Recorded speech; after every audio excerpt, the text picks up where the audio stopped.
We are live. Coming to you live as Lichtman Live. Say what's up to the people, Dad.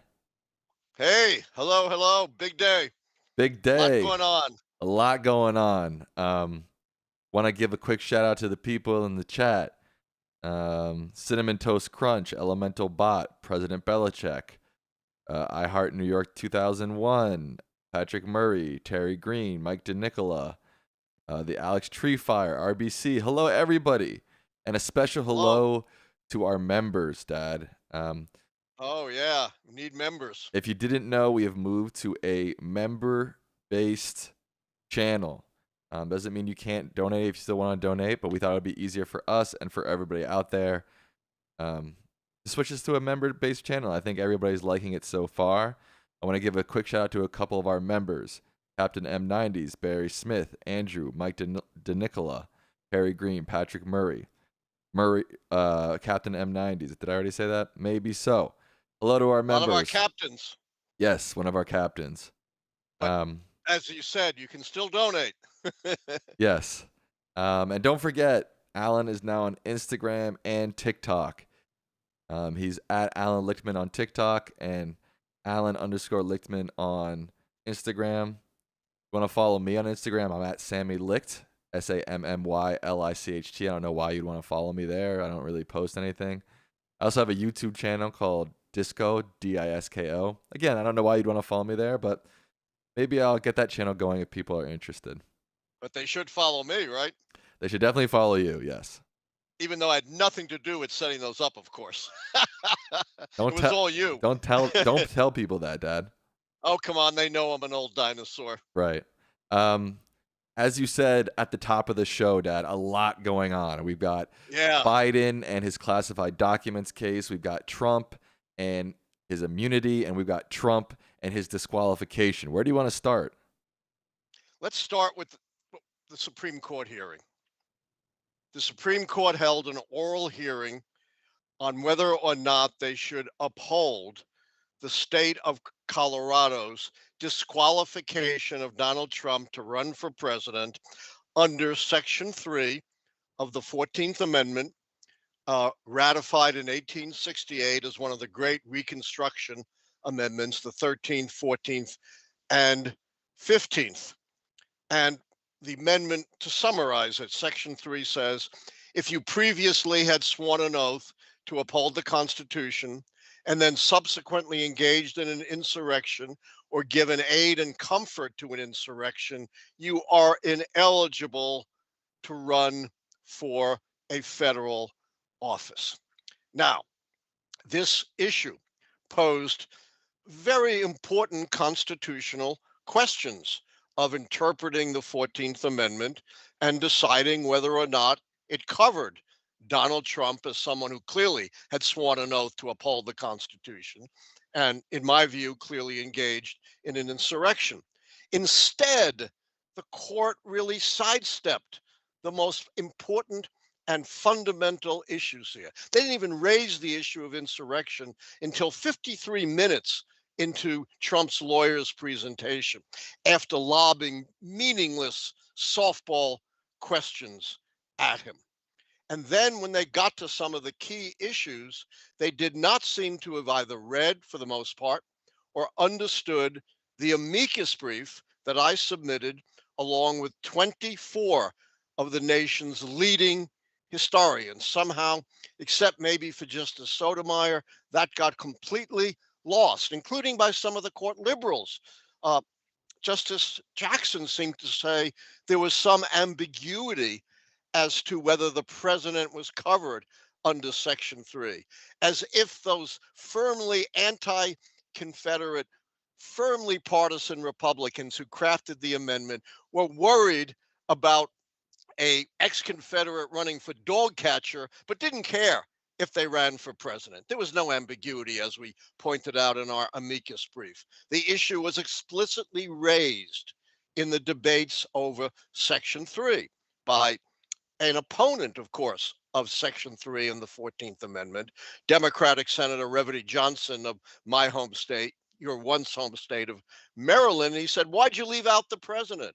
And Senator Lot Morrill a major supporter of the 14th Amendment, said, no, he didn't. He's covered as an officer of the United States. Johnson said, oh, I stand corrected, you're right.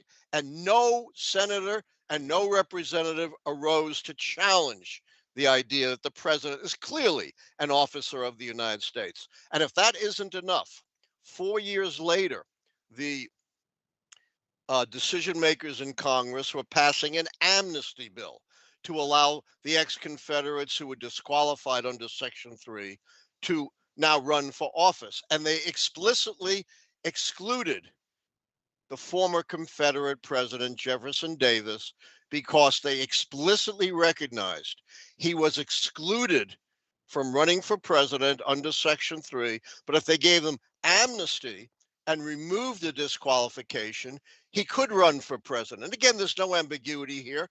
Senator James Flanagan, a supporter of the 14th Amendment, said, quote, if the disabilities of Jefferson Davis were removed, the Democrats would not find it necessary to ask Congress to incorporate an additional amendment in the fundamental law to enable them to broadcast throughout the civilized world to find candidates for the presidency.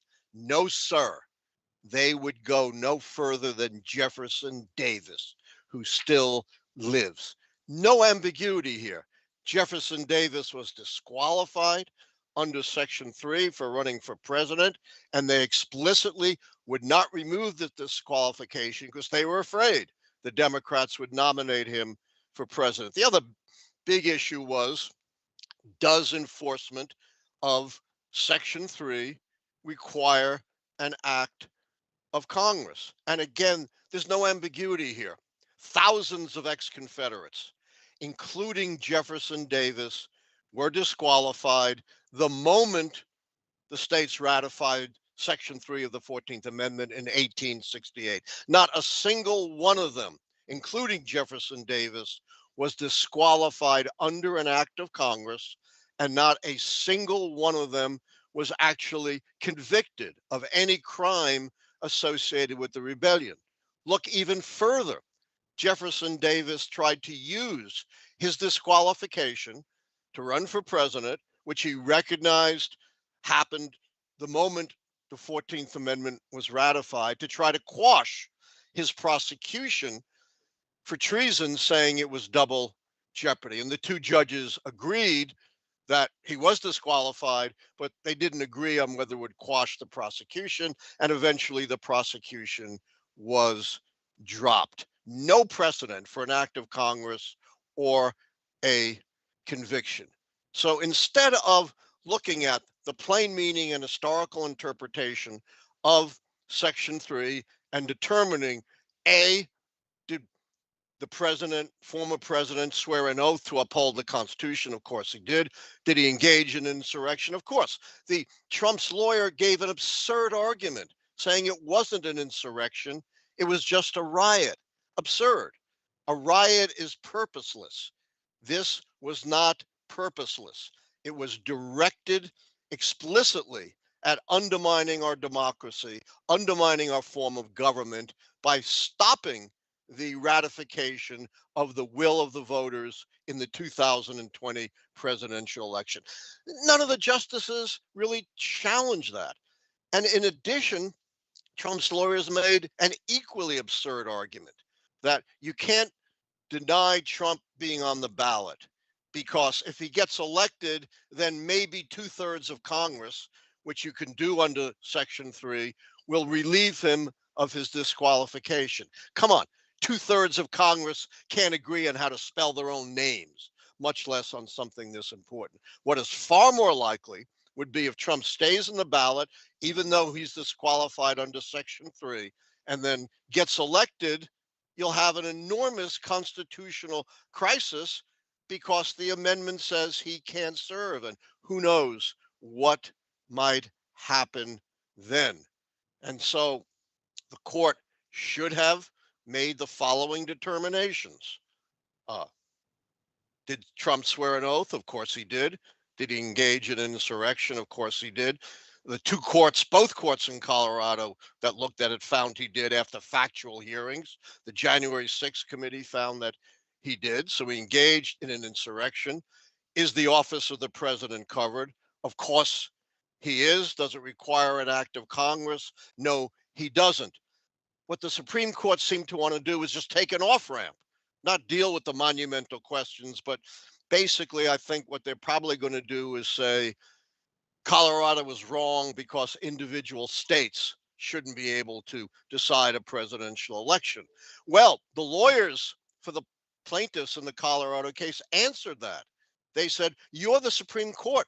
You're the supreme law of the land. The case is now brought to you. You can, in fact, as the Supreme Court, decide that Trump is disqualified. This argument about the problem of individual states doing it need not constrain you at all. Final point I want to make is, this idea we'll have chaos and bedlam. This is what Trump and his supporters are always threatening. If you apply the law against me, then, there's going to be chaos, violence, bedlam. You can't succumb to that kind of blackmail. You can't let that kind of blackmail deter you, whether you're the Supreme Court or any other court or a jury, from doing the right thing under the law and the Constitution. So that's the big thing that happened today.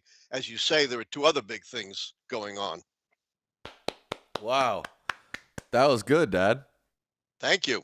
That was like... Of course, none of the Supreme Court justices were listening, but hey. Why do you think they aren't listening to you? You think they really believe that the law should... under the law, Trump should be on the ballot, or you think they're honestly scared to put their fingerprints on this? I think the most conservative justices, no question, Alito and Thomas, don't think Trump should be covered.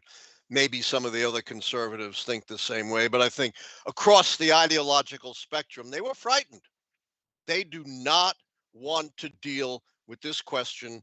They want to take an off-ramp, which enables Trump to run in every state, but doesn't require them to deal with the fundamental questions posed by Section 3 of the 14th Amendment.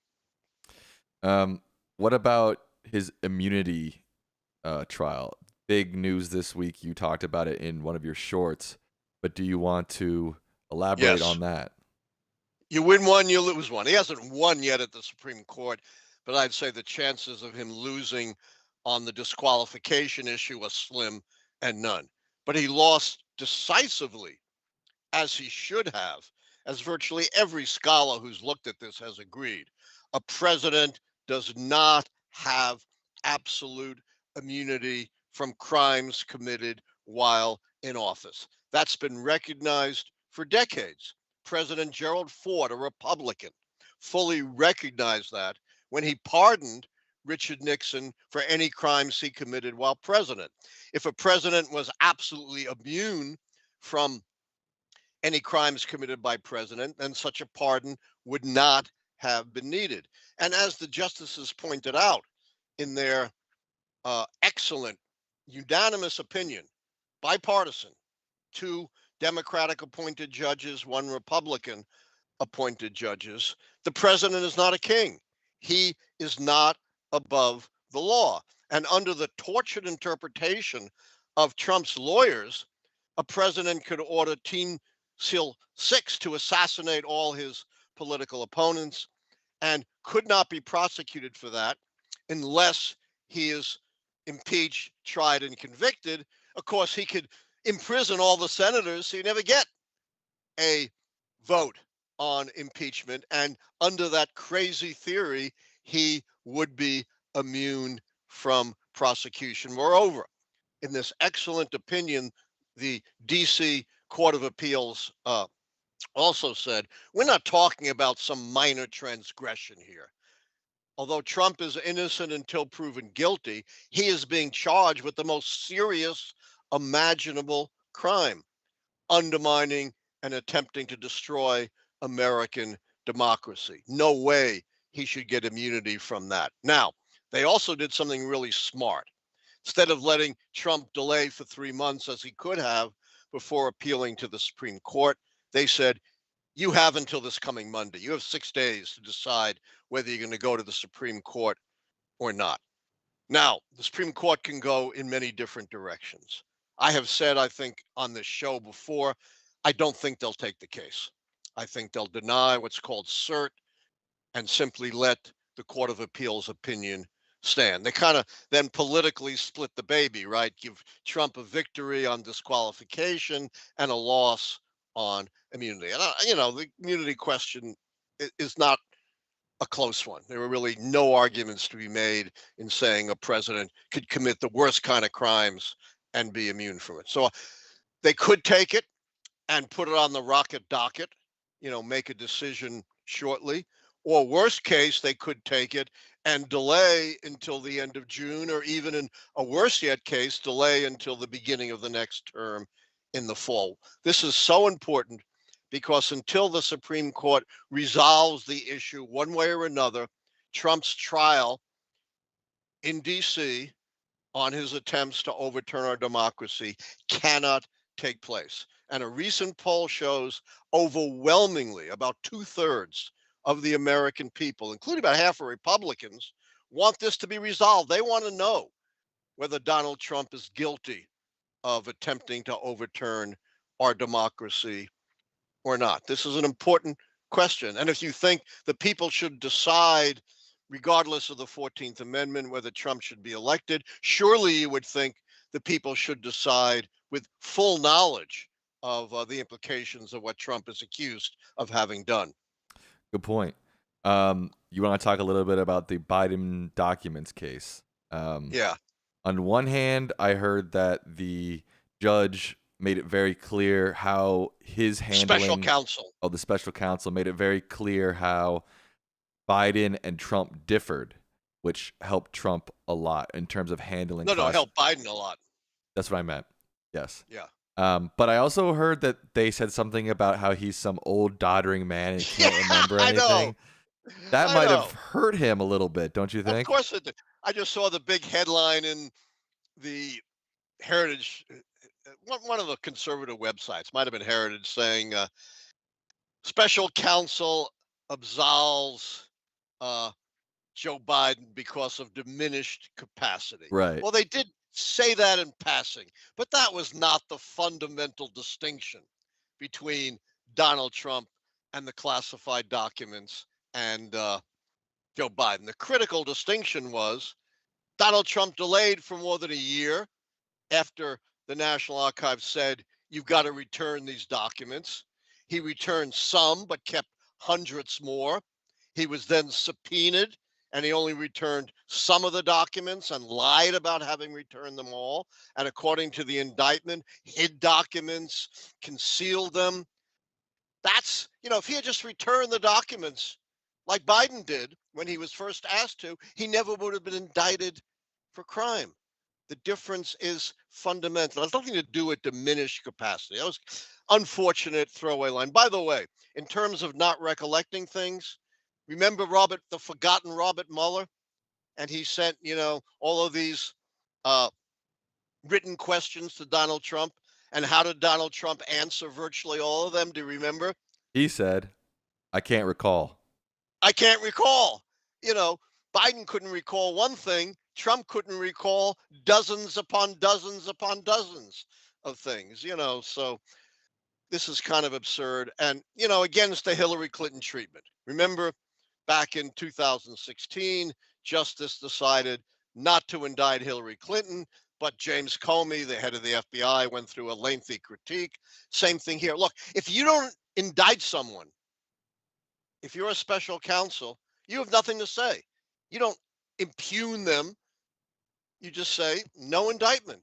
Robert Mueller was very clear in saying, I'm not going beyond in my report criminal acts, period.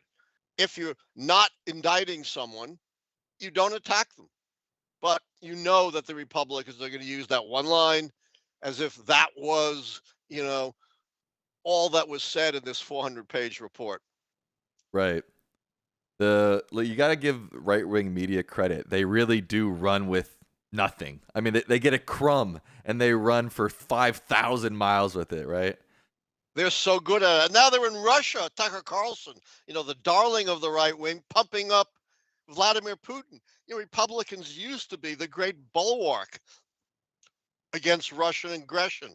Now they become the great appeasers. They even scuttled their own bipartisan bill that put a very strong border control legislation along with aid to Ukraine and Israel, and they torpedoed it because of Donald Trump. He torpedoed it before he even saw the bill. Why?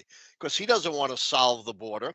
He wants chaos so that he can exploit that against Joe Biden. It was one of the most cynical things I've ever seen in politics. And they don't want the Ukrainians to succeed. They want Ukraine to be a mess so they can use that against Biden. What have the Republicans accomplished other than scuttling things for the good of the country for their own political advantage?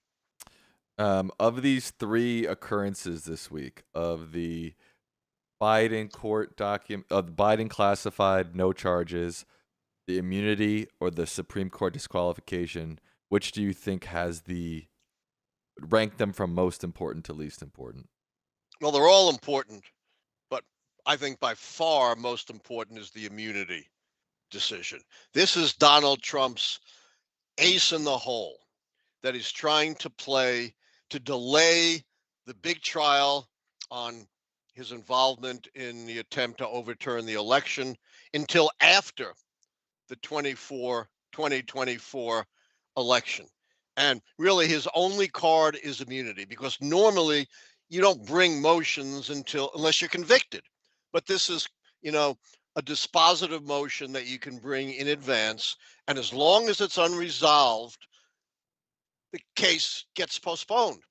What Donald Trump is really, really good at is delay, delay, delay. And this decisive decision of the Court of Appeals puts a big spike in that delay strategy, not only because of the bipartisan, unanimous nature of the opinion, the strength of the opinion, but because they said, you got 6 days to decide what you're going to do. You can't dilly-dally for 3 months before going to the U.S. Supreme Court. So unless the Supreme Court makes a decision consciously that we're going to delay this forever, I think this very important trial will take place. It's what the public wants and should want. We want to know whether or not Donald Trump is guilty of these extremely serious crimes against the country. I would say the second most important is the ballot disqualification. If the Supreme Court, and they're not going to do this, had been inclined to rule that Trump could be bounced from the ballot, that could destroy his candidacy if he's bounced from, say, Michigan and Wisconsin, two of the swing states, or Pennsylvania. And finally, the special counsel report, which helps Biden because he wasn't charged. Trump is charged. Hurts Biden because they said he willfully retained documents, although he immediately cooperated, not only returned them, but sat for a lengthy deposition. And hurts Biden because of this line about diminished capacity. There you go. You ready to get to some questions, Pops? Why not? I love the questions. We hit the current events. Now it's time for the questions. Remember, if you become a member, you get priority on the questions. The stream is still free to watch. It's still free to interact on the chat, but members get priority. Don't forget. Right. But we'll get to lots of other questions. What do you know? You don't know anything. You don't even know what I'm looking at. You have no idea. This is true. Yeah. I'm still back in the days when we used to chip our things on stone tablets. Yeah, and then tie them to a pigeon and then they'd fly them. Yeah. Well, it's hard for a pigeon to carry stone, but pigeons are strong. You'd be surprised, I think. Yeah, we used to put them on chariots, Oh, gotcha. Jim Blowers says, this year reminds me of 1992 with George H.W. Bush and the economy, and key 5 as you describe on page 15 and 16 of your book. Is this year similar to 1992? I don't think so, because there was a recession in 1992. The National Conference Board had declared a recession, didn't declare the recession was over until 6 weeks after the election. No respectable economic group is thinking the economy is now in recession, the economy is going strong.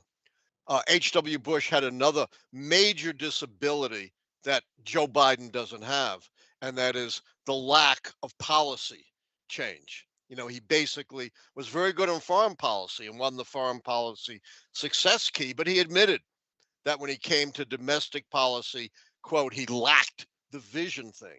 Biden, as I've mentioned on this show before, has more domestic policy accomplishments than any president since the 1960s, and also with executive orders on the environment in particular has fundamentally changed from the Trump policies. So there are some superficial resemblances. Your questionnaire is right, but there are important differences as well. Questionnaire? What are you talking about? Questioner. Oh, okay. The Alex Treefire wants to know, what's your official prediction? Will SCOTUS let Trump on the ballot? I think we covered that pretty well. Seems like I'll just answer that in one word. Yes. George Miller, I think you've asked this before. I'll put it to you, Dad. See if you want to answer it or not. What are your thoughts on reparations? Do you support it? I think we talked about that before. We talked about that. I don't think I want to get into it. It's way too complex an issue for a quick answer. Sweet Seller says, can your keys be applied outside the U.S.? Do you follow elections outside the U.S.? Phenomenal question. Can I tell a story, Sam, to answer that? Yes. All right. Number of years ago, maybe 20 years ago, I'm sitting in my office at American University. I get a call from this very nice woman, and she says, I want you to come and talk to our group about the possible application of the keys outside the U.S. And my answer was, I'm happy to do that, but keep in mind the methodology is perfectly applicable to any stable democratic political system, but the particular keys are designed for the U.S. and an expert in some foreign country would have to design it. They said, that's fine. We still want you to come to our group. I said, all right, where is your group? You know what she said? Langley, Virginia. What's in Langley, Virginia, Sam? The FBI? CIA? Close. CIA. The CIA. Okay. So I gave a lecture to the CIA, and for all I know, there are Lichtman CIA models all over the world about applying the method, although not the same keys, to other political systems. Never heard from the CIA again. Are you allowed to say that? Are they going to come knock on your door now and say, you weren't supposed to say that, sir? I signed nothing. I see. Okay. But who knows what this, but the CIA is not supposed to operate domestically, by the way. They shouldn't be knocking on my door. And this was 20 years ago. I've told this story a number of times. If they were going to knock on my door, I don't think they would wait this long. There you go. Obama Soda asks, as I'm sure you heard, Robert Hur's report is damning for Biden if true. What would it take for this to flip the scandal key? There's no scandal. He's not charged with any crime. Yeah.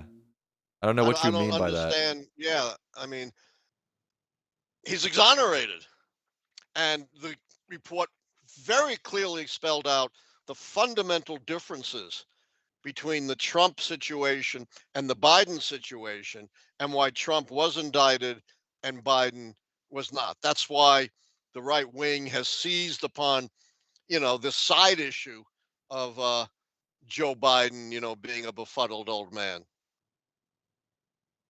Yeah, I didn't understand that question, Obama. So no, I didn't either. But I think I answered it as best I can.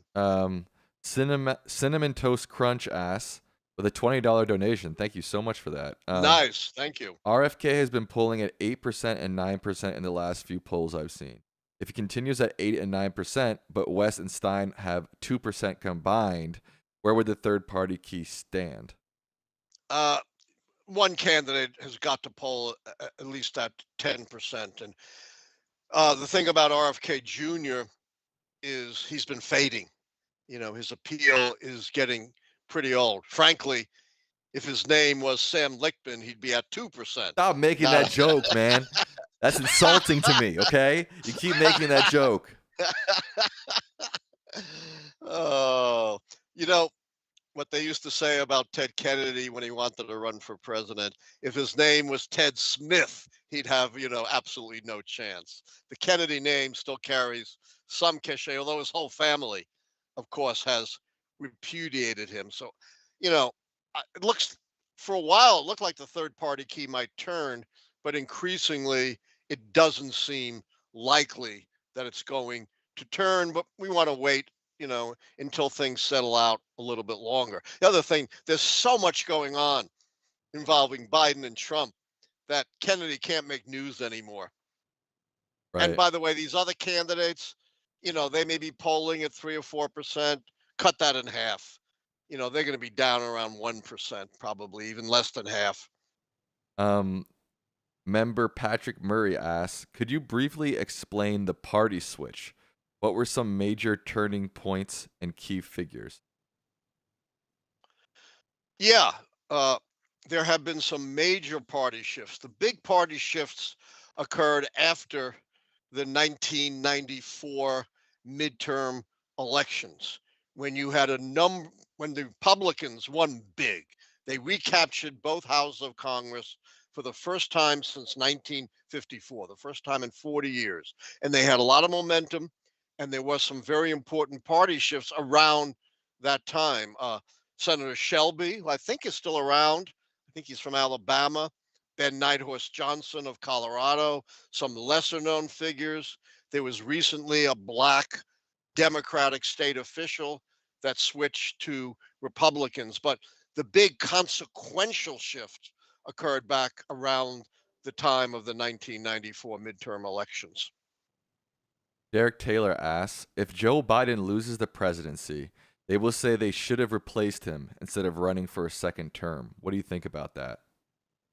I think I've got 2 cents in my pocket here, and that's about what post hoc, after the fact punditry is worth. They have no idea what would have happened if Biden was replaced, and you would have lost 2 keys right off the top. My favorite example of meaningless post-election punditry is the election of 2012, when a lot of the pundits were saying Romney was going to beat Obama. Well, Romney lost pretty big, and so half the pundits were saying Romney lost because he wasn't conservative enough, didn't rally the Republican base. The other half was saying Romney lost because he was too conservative. He didn't reach out to the middle of the electorate. I'm not even sure that's worth 2 cents. Wow. Maybe like 0.000001 dodged coin, like a cryptocurrency, a Yeah, really low cryptocurrency. That's how much it's yeah. worth. It's like Monday morning quarterbacking on sports talk radio. Right. No one takes it seriously. Right. Um, Mike DeNicola says, "Hey, Alan and Sam, are you guys automatically going to turn? Are you guys automatically going to turn the no scandal key false after Robert Hur's report on the Biden documents?" Why is there? I don't understand what you all are thinking here. Yeah, well, Republicans are still going to try to pin a scandal He says, "Wait, on hold on, Biden. hold on. Let me." He says, "Even though there are no charges, the report was still brutal." He says. Yes and no. It was critical, but it also, as I explained, made it very clear, that once this was brought to Biden's attention, unlike Trump, who lied, obstructed, delayed, Biden fully cooperated, returned the documents, sat for a deposition. Yes, there are some very negative things about it, but also some very positive things. Yeah, member Barry Smith says Biden got a slap on the wrist with his document case. This ain't a scandal. No, I agree with Barry. and it's going to be forgotten in a couple of months. Yeah. But they will. What they will harp on, is Biden as the befuddled old man. Yeah. A tough sell when your candidate's Donald Trump. And they've been doing, and people who have been trying to sell that have been trying to sell that since 2020. It's nothing new, really. No, it's not anything new. And by the way, Biden does commit a lot of gaffes, but he committed a lot of gaffes 25 years ago when he was a relatively young man. He's a little bit gaffe prone. That's certainly true. That doesn't mean he can't handle the presidency. Yeah, I heard somebody comedian say the other day, watching Biden is like watching somebody have a stroke, and watching Trump is like watching somebody and wondering if you're having a stroke. So, I like that. yeah. I like that. Yeah. Of Ben White, course, I'm as old as Trump, so right. not as old as Biden. There you go. Ben Weinberg asked, will the Biden special counsel report on his memory affect the 2024 election? Wow, more questions about that. Blake Grisham asked, I would be shocked if they ruled in favor of immunity. Otherwise, America is done. Do you think, like me, they'll either decline to hear it or take it and rule against him quickly? I've said all along, I think I said in this program earlier, before anyone got on this bandwagon, that I don't think they'll take it. Why would they take it? It's a no-win for them. If they decide for Trump, particularly after deciding for Trump on the ballot question, they'll look like a bunch of political hacks. And their, public standing has already plummeted after the decision overturning Roe versus Wade. And if they decide against Trump, then they'll anger Trump and all of his base, who'll then attack and denounce the Supreme Court. The DC Circuit Court opinion was so strong, so bipartisan, that there's no need to take it. Usually the Supreme Court will take a case if there are two different circuit opinions that clash. That's not the case here. There's only one opinion. Or if an opinion seems weak or ambiguous. That's not the case here. The only reason, they may take it, and I don't think that'll persuade them, is that this is so important that it requires a Supreme Court decision. Adam Bass says, does the third party key turn at 5% or 10%? It's 10%, right, Dad? 10% in the polls because of the wasted vote syndrome. Right. I love you. I don't know why you would, RFK Jr., but I don't want to waste my vote. That's why candidates, third party independent candidates, usually run half or less than half of their poll numbers. Right. Blake Grisham says Biden's dock case is solved too early to hurt him in November. We agree. Yeah, it'll be forgotten. They say, but except for it'll be ammunition for their attack, that he's too diminished in his capacity to run another term. By the way, there have been two candidates in the last 100 years, one Democrat and one Republican, who are being attacked on the same basis, that they were too sick or too old for another term. Who were they? Ask me the question again. I wasn't listening.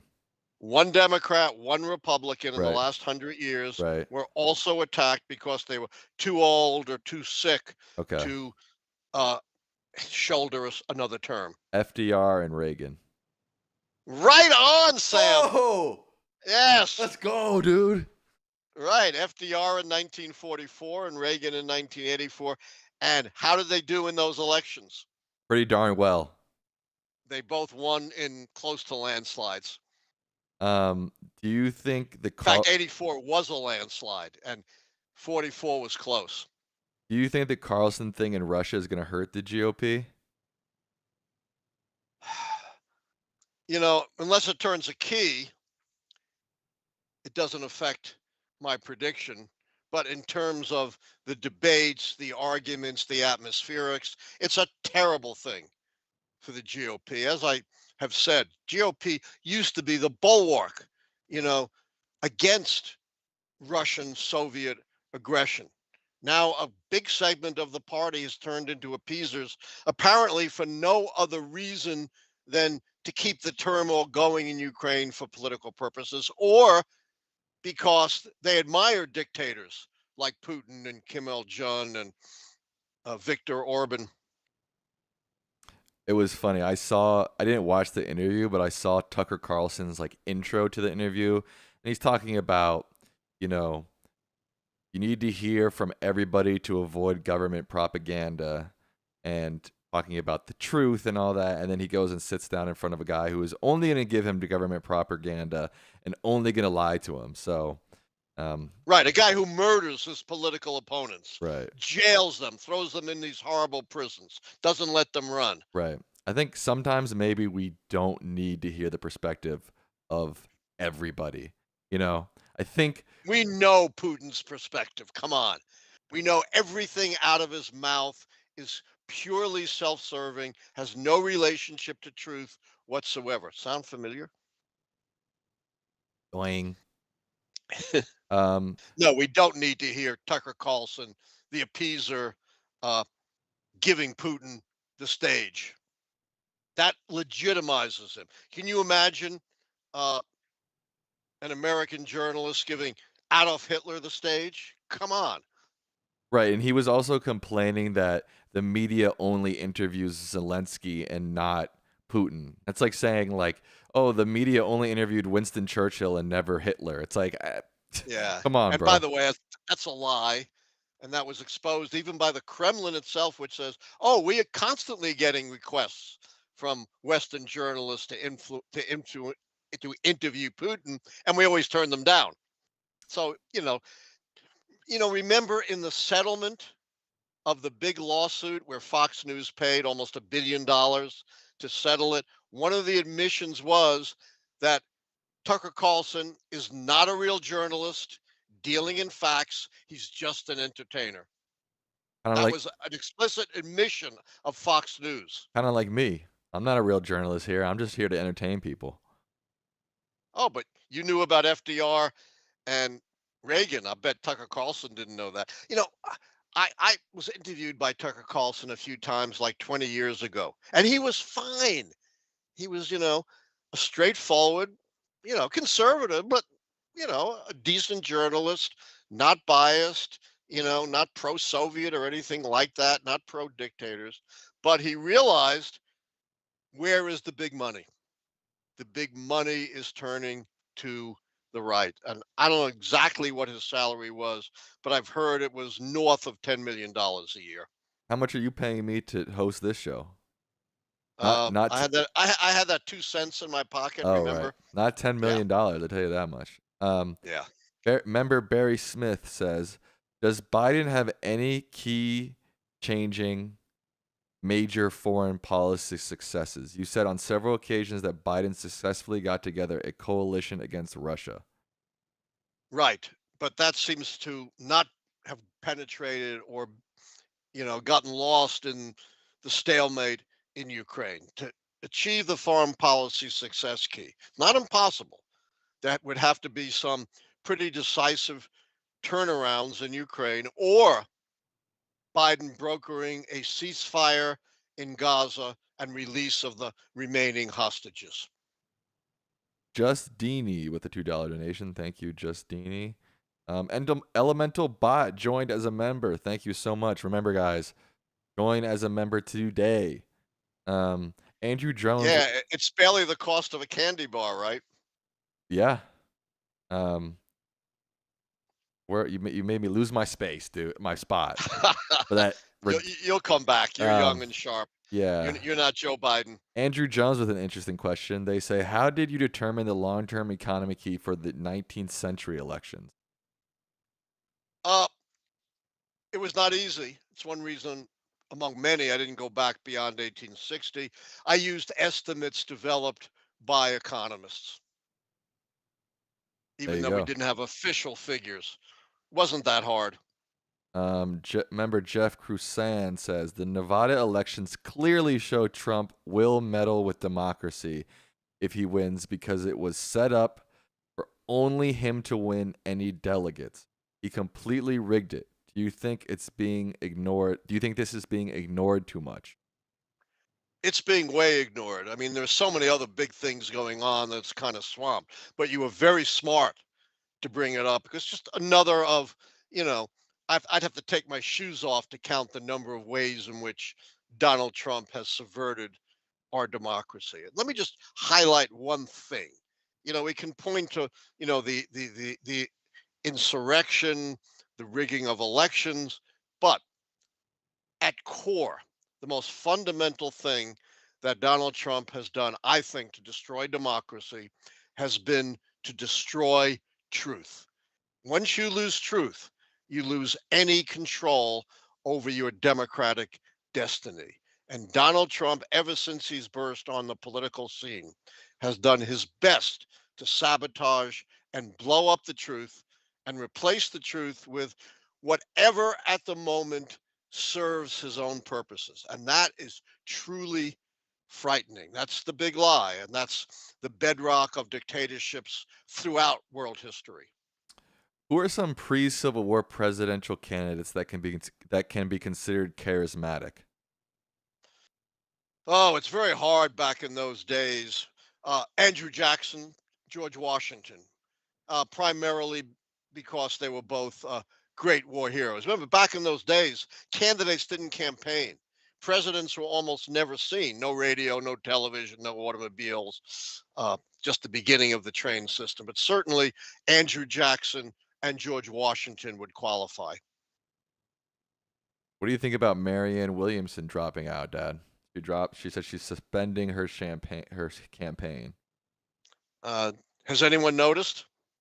You tell me. You're the presidential historian. I don't know what anybody's talking about. Yeah, I mean, Biden won with Williamson in something like 96% in South Carolina, 90% in Nevada. I don't think it matters. Demigod Mac asks, could Biden pick up the charisma key if enough Nikki Haley supporters vote for him if Trump is the Republican nominee?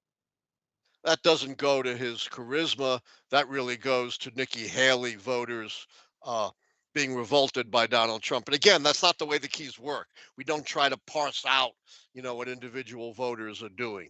To win the charisma key, you have to be one of those once in a generation inspirational candidates. And there's not much disagreement about that.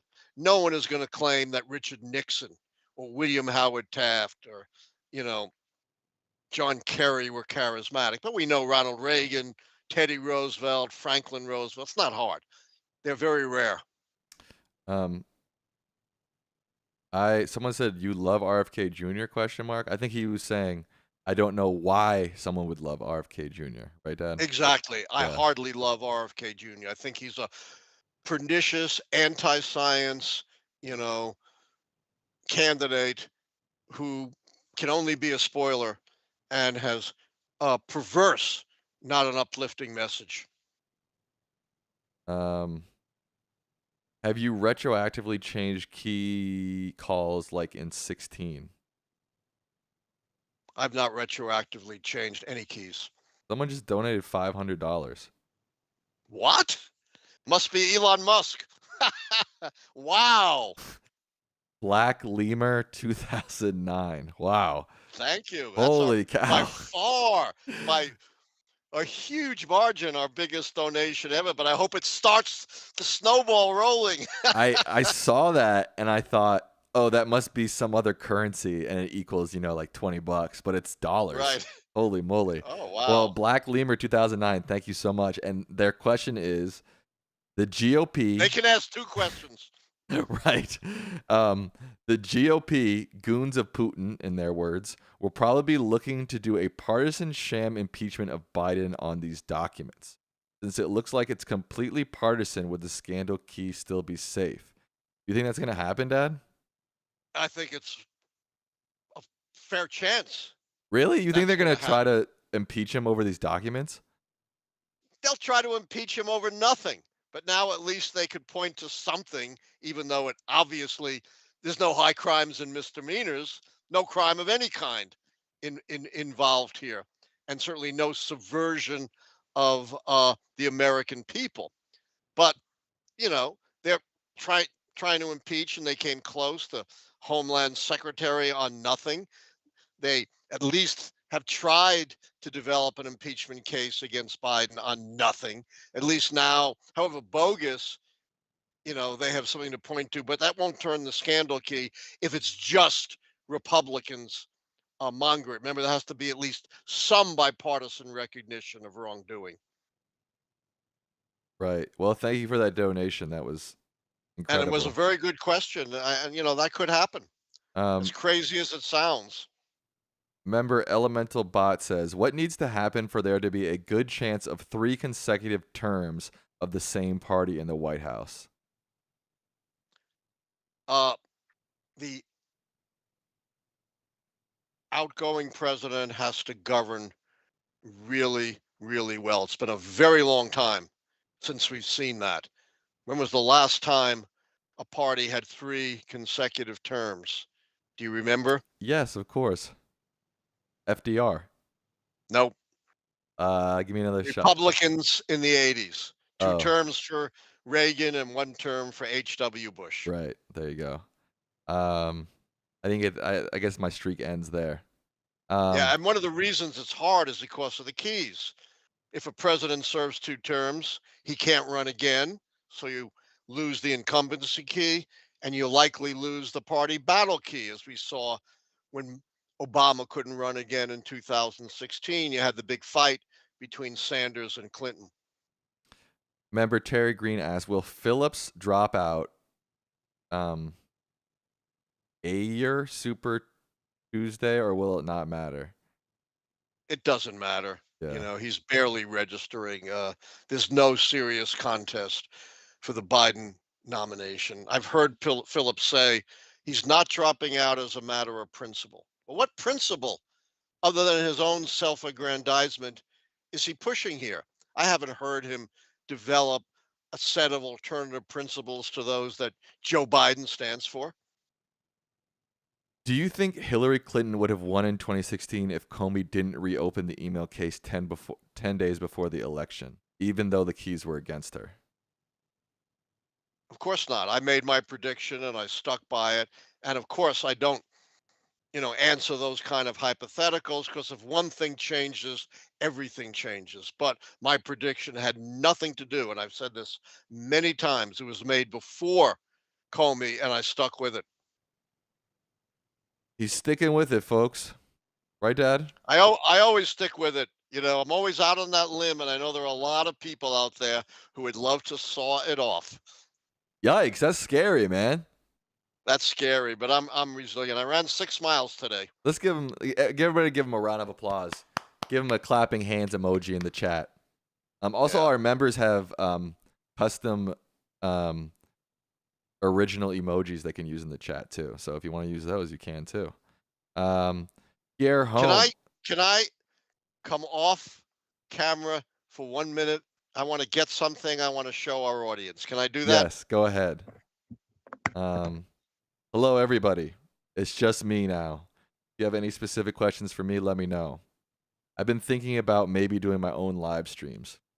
I don't know what people think. I have a YouTube channel called Disco, DISKO. I had been doing like music reactions and some film stuff there before, but I don't know. I think I want to try to do some stuff on that channel. I think it's @_DISKO_. So go there and leave me some comments. I just posted something on content you want me to do. All right, he's That back. wasn't even a minute, was it? No. Look at this. You know what I'm going to show? Yes. That's cool. Isn't that cool? That's a T-shirt. Yeah. I didn't do this. I just happened to stumble on it when I Googled Prediction Professor. But if you Google Prediction Professor T-shirt, you can get your own. We should And we should I don't make our own. profit from it. I have nothing. Yeah, you should make it. Not Yeah. me. I don't make things. I only talk. I like how you And preface that with like, I didn't do this. Like you don't Right, even and I don't profit from it. you don't even know how to use email. You think you know how to make a T-shirt and sell it No, online? I can do. Okay, email. you can do No, email. I do not know how to make. A, I don't know how to make a T-shirt, and B, I don't know how to sell anything online. Other than that, our good friend Pierre Holmes with their first super chat. Thank you, Pierre. They say, we always hear about the October surprise right before an election. In 2016, it was the Access Hollywood tape. In 2020, it was COVID. What if this year's surprise is a Trump guilty verdict? one thing about the keys is they're very stable. They don't turn easily. Obviously, the Access Hollywood tape did not affect my prediction at all. I still was calling for a Trump victory. COVID was not an October surprise. It started early in 2020, 10 months, 11 months before the election. And it was Donald Trump's botched response to that over these many months that sank his campaign. The only time that anything right before the election changed keys, you know when that was, Sam? You got to go way back. It's Give a me, hard one. give me like a time frame. Back to the middle of the 19th century. Okay, something right before the election, the Great Depression. Yeah. No, that's 20th century. Oh, The Civil War. Right right. before the election of 1864, the tide of the war turned in favor of the Union. And that turned the foreign policy success key. It caused a third party candidate to drop out. So it did affect, but that's 1864, in the middle of a civil war. It hasn't happened since. Now, however, who asked this question again? Pierre Doesn't. Holmes. Yeah. Okay. Pierre Holmes. I think I've said this before. A Trump conviction stands outside the keys. I already counted him as not turning key 13 against the Biden administration. So a Trump conviction doesn't change any keys, although it might make it much harder, as hard as it is for the Republicans to pin a scandal on Biden if their candidate's a convicted felon. But outside the scope of the keys. Remember, I've said this before, Sam, I don't have a crystal ball. I'm not psychic Gene Dixon. I don't have a pipeline upstairs.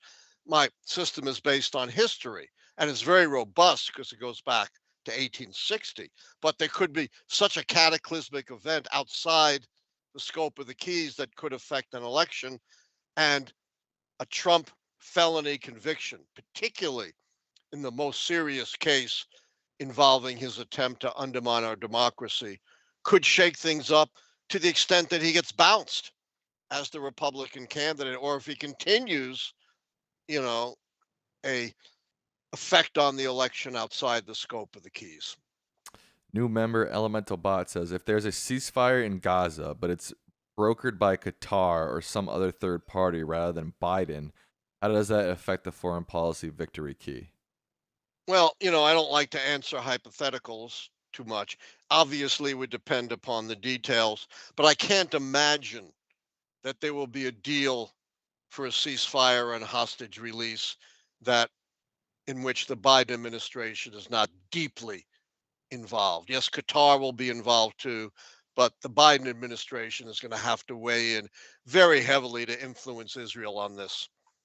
Andrew Jones, thank you for the donation. Has Biden lost the foreign failure key? It's shaky. I haven't turned it yet, but we've talked about this many times. There are certainly, the way things are going in the Middle East and in Ukraine, it's a very shaky key, although I've also explained how that could be turned around. Mike Johnson has funded the government until March, but since he caved to Trump on the border, could he shut down the government and tank the economy in time for the election? Absolutely. I've been very worried about that. The Republican Party doesn't seem to care anything about the good of the country. Otherwise, they never would have scuttled the bipartisan border deal. As many observers have said, this deal was beyond their wildest dreams. They never could have expected something this strong on immigration and the border, and they'll never get it again. Remember, Trump had unified control of government for 2 years. He was the president. Republicans held the House and the Senate. What did he pass on immigration and the border, Sam? Nothing. Nothing. Zero. So the idea, if Trump wins, we'll get something better, is utter nonsense. So I wouldn't put it past them to shut down the government in a deliberate attempt to tank the economy and hurt Biden. Got a couple of I'm not saying that's going to happen, but it's possible. We got a couple of Super Bowl questions here from Alex Treefire, from Mike DeNicola. Who are you rooting for, Dad? Who do you think is going to win? Is there a 13 keys to the Super Bowl? No, there's not. Yeah, someone sent me an email saying there are keys to the Super Bowl, but I couldn't I saw find them. that too. I didn't know what Yeah, he was talking about. I didn't either. And frankly, I've been crying all season about my New York Giants and couldn't care less about these two teams. What about you, Sam? I don't even know if I'm gonna watch. I'm so upset about my Ravens losing that I don't even know if I can stomach a football game right now. You have a right to be even more upset than me. I mean, the Giants right from the start, had no chance. The Ravens, on the other hand, were looking like the best team in football. Right. Patrick Gibbs with a $5 donation. Thank you. Which specific keys did Vladimir bring to the table when you were first developing the key system? We didn't have specific keys until we actually did the analysis. And I was the one to suggest what we should be looking at because I was the expert, obviously, in the presidency and American politics. Vladimir Keilis-Borok, however, provided the methodology of pattern recognition to see what patterns are associated with stability and earthquake. $5 donation from Mary Lou. Thank you. Even starting from scratch, do you really think the Dems will have that much harder of a time to win in 2028, even with a charismatic Whitmer or Wes Moore? Well, it would certainly help to have a charismatic candidate in an open seat situation that would bring a key that the only time the Democrats have won that key only three times in the last 100 years. Do you know which three candidates on the Democratic side, Sam, won the key? Ask the question again. In the last 100 years, Yeah. only three Democratic presidential candidates have won the charisma key. Who are they? Barack Obama, Correct? FDR. Correct? The third is gonna be tougher. Not really, when you think about it. Not There's really. only one who remotely would qualify. Teddy Roosevelt. He was a Republican, Oh and right. it was more than 100 years ago. JFK, Oh duh. Damn it. only three in 100 years. That's how rare it is to win the charisma key. Some people in chat got it right. A bunch of people. You guys are much Yeah. smarter than me. So what do you want from me? No one's God. smarter than you. I mean, there's like multiple people who got it 100% correct. We have a very smart audience. Mom got it 100%. Mom got it 100% correct. Mom is the smartest, of course, of all of Wow. us. Give a plug to Mom's PAC. Vote Climate US PAC. Yes, the only PAC in America with a guide to vote climate that includes incumbents, challengers, national and state elections. Check it out. We also have 273 people watching right now, which I think is a record for the stream. So yay for us. Yay. And hold on. Yeah. And please, we only have 93 likes. So please like the stream, please subscribe, and please become a member. Go ahead, Dad. And donate.